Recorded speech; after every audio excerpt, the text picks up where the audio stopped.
pong nasa kanan ko ang phase 6, then yung nasa taas po is phase 5. Bakit na po tayo? Pabalik na po tayo sa office.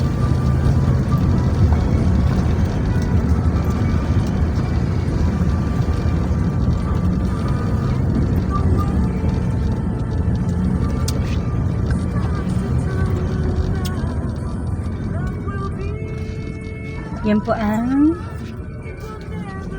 mga musulero. Ito, 12 lots lang po ito pag ganyan kayo. Yung nasa harapan po ang floor. Garden court with structure na po yan. Less 10% discount pa po kapag ka spot cash. Then, kung installment naman, with down payment lang po na 30%, then yung balance sa 70% is payable up to 5 years na po. No interest po sa 1 year. Then, with interest na po yung 2 to 5 years po. Yan. Phase 1 po yung nasa harapan natin. Phase 1 yan.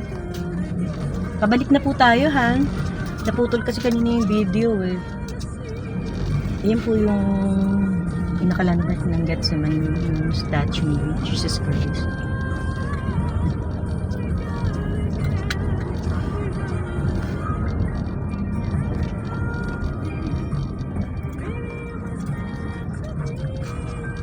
Phase 4 ito nga sa kaliwa. So, ito pong nasa kanan is phase 2 and phase 3. Inalagpasan na po yung phase 3. Nakita nyo na kanina.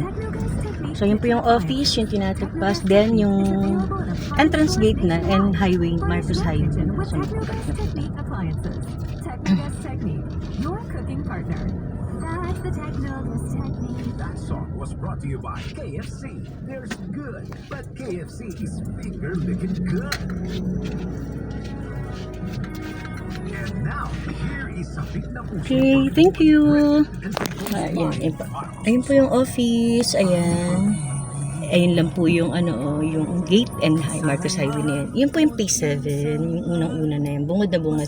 Then dyan din po yung mga mausoleo areas. Yan, dyan po may available na mausoleo ngayon. 15 lots na lang po siya lahat. Yan. Available po kayo. Meron pang 2 to 3 lots. 2 to 3 slots na mausoleo or family estate na available po. Phase 2. Just beside and behind the office, yung columbariums may available po dyan. Mas cheaper po dyan. Nasa 40 to 50 plus lang po. Okay, thank you. God bless.